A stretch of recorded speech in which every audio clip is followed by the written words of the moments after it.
Hello friends, അങ്ങനെ നമ്മുടെ പ്രമോയിൽ ബബിതയാണെങ്കിൽ കിച്ചണിൽ നിന്ന് ഇങ്ങനെ പാത്രം കഴുകിക്കൊണ്ടിരിക്കുകയാണ്. കൂടെ കൃഷ്ണമോളും ഉണ്ട് കേട്ടോ. അപ്പോൾ അങ്ങോട്ടേക്ക് വൈജ വരുക.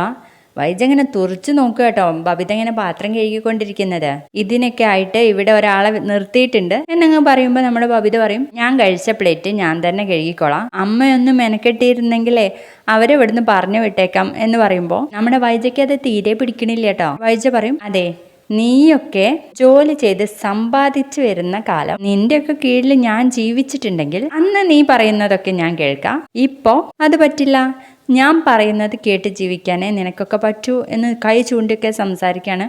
അന്നേരം നമ്മുടെ ബബിത വൈജ പറയുന്നത് തീരെ ഇഷ്ടപ്പെടായിട്ട് എന്തൊക്കെയോ കോർത്ത് പറയുന്നുണ്ട്. അത് കഴിഞ്ഞ് കാണിക്കുന്നത് നമ്മുടെ അലീനയുടെ ഭാഗമാണ് കേട്ടോ. അലീനയാണെങ്കിൽ സ്റ്റാൻലിയോട് പിണങ്ങിയിരിക്കുകയാണല്ലോ.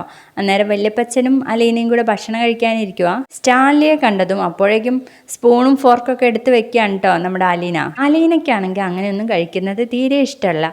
അപ്പോൾ വല്യപ്പച്ചൻ്റെ മുഖത്തേക്ക് ഇങ്ങനെ നോക്കിക്കൊണ്ടിരിക്കുമ്പോൾ വല്യപ്പച്ചൻ പറയും, നീ അങ്ങനെ കഴിച്ചോടി എന്ന രീതിയിൽ തല ഇങ്ങനെ ആട്ടി കൊടുക്കൂട്ടോ. അത് കണ്ടത് നമ്മുടെ അലീനയാണെങ്കിൽ അത് രണ്ടും അങ്ങ് എടുത്തു വെച്ചിട്ട് കൈ കൊണ്ട് നന്നായിട്ട് കുഴച്ചങ്ങ് തിന്നാൻ നോക്കുക.